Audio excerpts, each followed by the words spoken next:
Bismillahirrahmanirrahim. Assalamualaikum warahmatullahi wabarakatuh. Selamat hari Isnin Barakah. Okey, ada siapa sekarang yang menemani live Soleha pada petang ini? Boleh tolong share dan boleh tolong kongsikan Soleha punya link page live pada petang ini supaya lebih ramai orang yang akan dapat manfaat daripada perkongsian ilmu yang berkat, insya-Allah. Okey, hari ini merupakan sharing ilmu daripada Soleha hari yang ke-32 pada tahun 2021 ini. Alhamdulillah. Okey. Soleha doakan agar anda semua sihat walafiat, sentiasa diberikan kemudahan dalam setiap urusan yang kalian lakukan. InsyaAllah semuanya dipermudahkan oleh Allah Subhanahu Wa Taala. Hai, waalaikumsalam Kak Ira. Hai Kak Rosmaniza. Alhamdulillah. Okey, tajuk hari ni adalah lemah lembut sifat mulia. Adakah kita masih menjaga sifat lemah lembut dalam diri kita, especially wanita? Wanita yang sentiasa disayangi Allah, sentiasa menjaga akhlak dirinya, sentiasa bercakap yang baik-baik, insya-Allah. Okey, sebelum tu jom mari kita sama-sama berselawat dan juga berdoa. Semoga Allah memberkati majlis ilmu kita pada petang ini, insya-Allah. Allahumma salli ala Sayyidina Muhammad wa ala alihi Muhammad. Allahumma salli ala Sayyidina Muhammad wa ala alihi Muhammad. Allahumma salli ala Sayyidina Muhammad wa ala alihi Muhammad. Bismillahirrahmanirrahim. Allahumma aftah alaina hikmataka wa anshur alaina min khazaini rahmatika ya arhamar rahimin. Rabbi shrah li sadri wa yassir li amri wahlul 'uqdatan min lisani yafqahu qawli. Amin ya Allah ya mujib. Okey, hai, waalaikumsalam Bi Hasnah. Okey, tajuk kita hari ni, sifat mulia adalah sifat lemah lembut adalah sifat mulia. Okey, yang pertama sekali, kita sebagai manusia hendaklah menjaga adab dan akhlak dalam diri kita. 2A ni jangan kita tinggal, jangan kita abaikan. Adab dan akhlak. InsyaAllah kalau kita meletakkan adab dan akhlak nombor 1 dalam diri kita, InsyaAllah itulah manusia dan hamba yang dipandang oleh Allah Subhanahu Wa Taala, yang disayangi, dikasihi serta dirahmati oleh Allah Subhanahu Wa Taala. Okey, yang pertama, kenapa kita kena bersifat lemah lembut? Okey, kita kena jaga sifat lemah lembut kita kerana lemah lembut boleh memadamkan maraknya api. Seseorang yang sedang marah, sedang melanda dalam dirinya, api kemarahan meluap-luap yang teramat sangat, kita cuba senyap dan jangan berlawan dengan dia. Kerana semakin kita bergaduh, semakin kita nak berdebat, semakin kita nak berlawan, nak bertekak dengan dia, semakin syaitan memainkan peranan. Lagi dia kata bergaduhlah, bertekaklah. Sampai kadang-kadang bila kita hilang pedoman, sebab tu orang yang marah ni, dia punya emosi, kawalan diri dia tak dapat lagi dah kita nak kawal. Sebab tu hati-hati, jangan berdebat dengan orang yang sedang panas baran, yang api kemarahan dia sedang meluap-luap. Kita cuba cari situasi yang tenang dan kita cakap secara lemah lembut. Sebabnya bila marah sama marah, sudah tentu api kemarahan, api akan semakin marak. Andai seseorang tu cuba slow talk, cuba cakap lemah lembut, insya-Allah seseorang yang marah tu akan cool down dan dia akan berada dalam situasi dalam keadaan dia sedar. Bukannya bila terlampau marah ni kadang-kadang kita hilang kawalan. Especially mak-mak dekat rumah tu kadang-kadang kan dah hilang dah sabarnya, marah dekat anak-anak, anak buat macam-macam, anak tumpahkan minyak, anak tumpahkan Milo, anak tumpahkan beras. So macam-macam lagi lah yang menyebabkan kemarahan seorang ibu ni. Tetapi bila dalam situasi ini, hendaklah kita padamkan api kemarahan dengan bercakap yang lemah lembut. Tenang dulu, insya-Allah jiwa yang tenang akan sentiasa mendapat jalan penyelesaian. Jiwa yang tenang, cakap yang lemah lembut, insya-Allah akan memadamkan api kemarahan seseorang. Okey, itu yang pertama. Yang kedua, kenapa kita kena cakap lemah lembut? Lemah lembut ini amalan yang mulia. Yang kedua, kerana kita nak memastikan rumah tangga kita aman bahagia, hendaklah suami dan isteri saling bertoleransi. Mak dan anak-anak saling cakap yang baik-baik, cakap yang lemah lembut.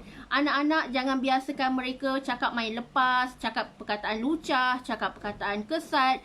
Dengan mak pun jangan kata oh. Sebab dalam Al-Quran pun ada berfirman Allah Subhanahu Wa Taala, jangan berkata uff sekalipun kepada ibu bapa kita. Kalau kita berkata uff sekalipun, akan jatuh kepada hukum anak derhaka.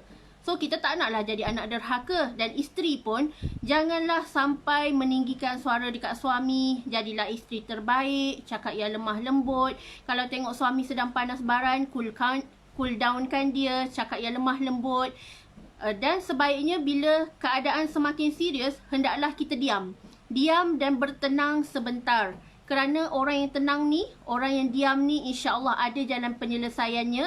And then bila rasa jiwa dah sejuk, jiwa dah cool, suasana dah aman, insya-Allah berbincang dan cari kata-kata sepakat yang boleh mengeratkan kembali kebahagiaan rumah tangga. Jangan biarkan kerana suami dan isteri tak bersefahaman, masing-masing nak menang, aku, engkau, dah tak ada dah sayang-sayang, dah tak ada dah abang-abang, hanya menyebut nama. So, di manakah lemah lembut dalam diri kita?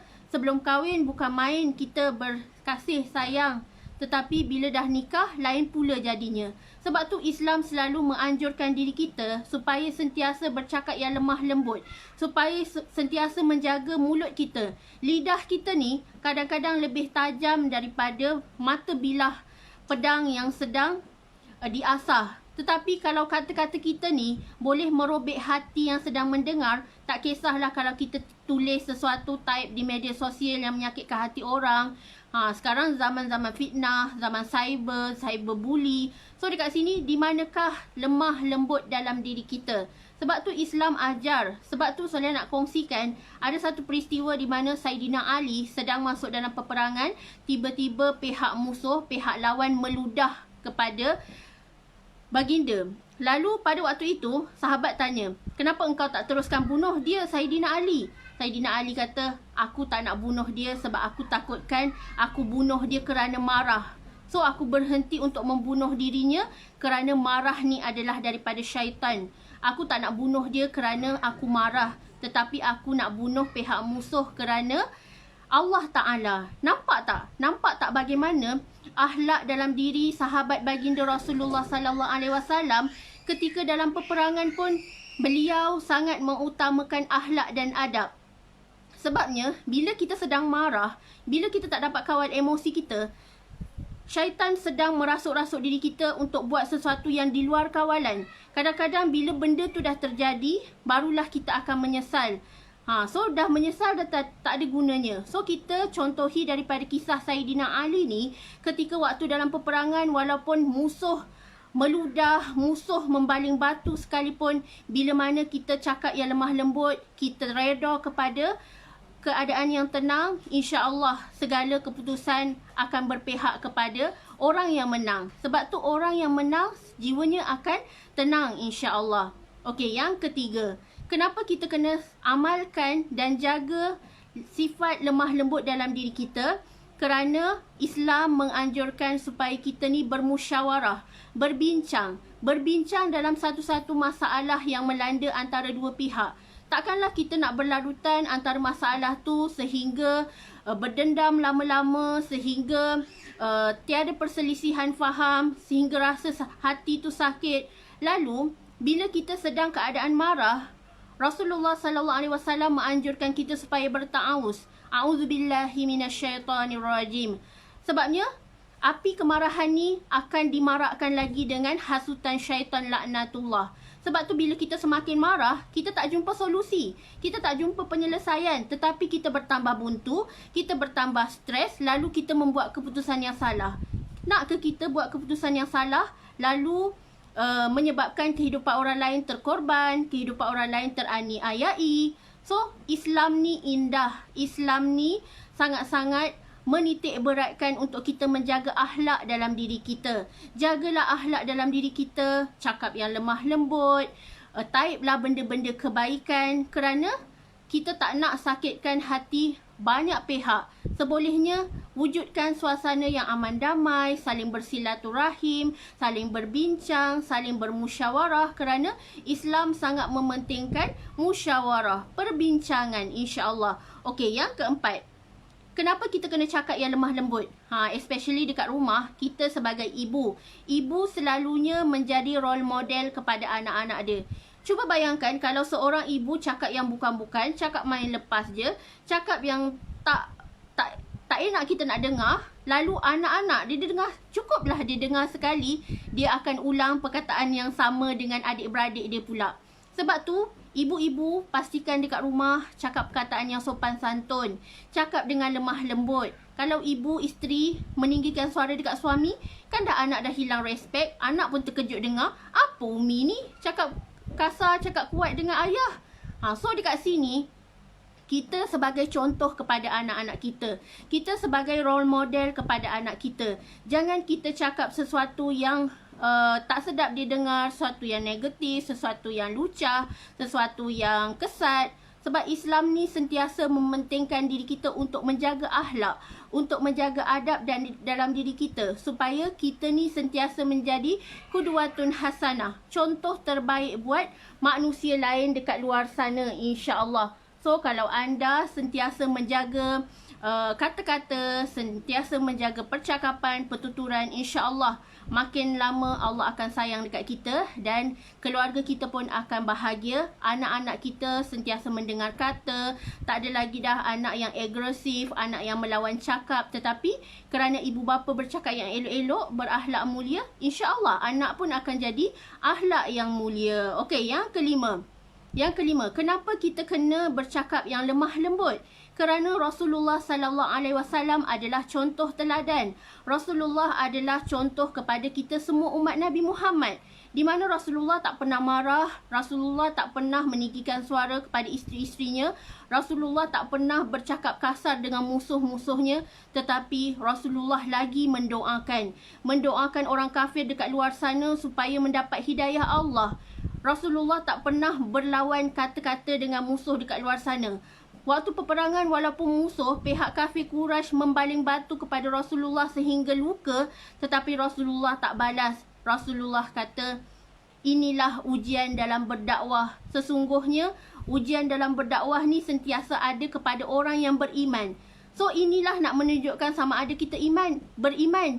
Kalau kita marah, kita balas dengan kemarahan, maka di manakah iman dalam diri kita? Kita tak ada sifat sabar, kita tak ada sifat reda. Sebab tu Rasulullah adalah contoh terbaik sepanjang zaman. Rasulullah tak pernah pun berkata yang kasar-kasar. Rasulullah sentiasa bercakap benar, Al-Amin. So Rasulullah adalah contoh terbaik untuk kita semua. Jadikanlah teladan Rasulullah dalam dakwah ni supaya Rasulullah sentiasa hidup dalam diri kita dan kita merasai rahmat dan kasih sayang daripada baginda Rasulullah yang tak pernah berhenti fikirkan umatnya. Waktu kematian dan wafat Rasulullah pun Rasulullah sentiasa menyebut, ummati, ummati, ummati, umatku. Inilah kita, semua umat Nabi Muhammad. Rasulullah tak pernah lupakan kita, tetapi kita yang selalu lupakan baginda, sehingga sehari selawat satu kali pun kita tak mampu. Alangkah sedihnya. Kalau kita berselawat, rajin berselawat, insya-Allah di hari akhirat kelak Rasulullah akan kenal kita adalah umatnya. Jangan sampai Rasulullah tak kenal kita adalah umatnya. Alangkah sedihnya. Okey, yang terakhir, kenapa kita kena jaga sifat lemah lembut dalam diri kita? Kerana inilah melambangkan peribadi dan akhlak diri kita. Apa yang kita cakap, apa yang keluar daripada corong bibir kita, itulah melambangkan kita punya attitude. Itulah yang melambangkan peribadi diri kita. Contohlah, nama kita Solehah, nama saya Solehah. So, nama dah melambangkan maksud yang baik. Wanita Solehah, wanita yang disayangi Allah. Sebab tu, nama ni, jangan bila nama kita nama Solehah, kita panggil Sally. Sally dah tak ada maksud. Jangan nama Rafi'ah, tiba-tiba kita panggil Pai. So, kita tak nak macam ni. Biarlah kita hidupkan suasana Islam ni. Contoh daripada nama pun dah menunjukkan bahawa itu adalah lemah lembutnya diri kita. Contoh, nama Nama siapa lagi? Nazratul. Nazratul. Maksud dah baik dah. Tiba-tiba kita panggil Nas. So, Nas ada maksud tak? Kalau ada maksud, Alhamdulillah. Cuba bayangkan kalau orang panggil nama kita hari-hari, tetapi nama yang orang panggil tu tiada maksud, bagaimana nak melambangkan akhlak diri kita? Sedangkan mak ayah kita bagi nama penuh, cantik maksudnya, indah maksudnya, sangat-sangat terbaik maksudnya. Tetapi bila kita dah pendek-pendekkan nama, dah tak ada maksud nama kita. Sebab nama itu adalah doa. Sebab tu solehah selalu membahasakan diri solehah, solehah. Dan solehah nak orang dekat luar sana pun panggil solehah, supaya solehah betul-betul boleh menjadi wanita solehah dambaan ahli syurga, insya-Allah. Okey, so berkatalah yang lemah lembut, baik-baik, itulah peribadi diri kita. Kalau kita nak orang sayang dekat kita, insya-Allah kita juga kena sayang diri kita. Sayang diri kita dan cakaplah yang baik-baik dan sentiasa melontarkan kata-kata yang enak untuk didengar, insya-Allah. Jangan sakitkan hati orang lain dan orang sekeliling kita, insya-Allah. Okey, semoga bermanfaat perkongsian solehah. Minta maaf salah silap, tersasul, itu semua adalah normal dan spontan yang tak solehah pinta.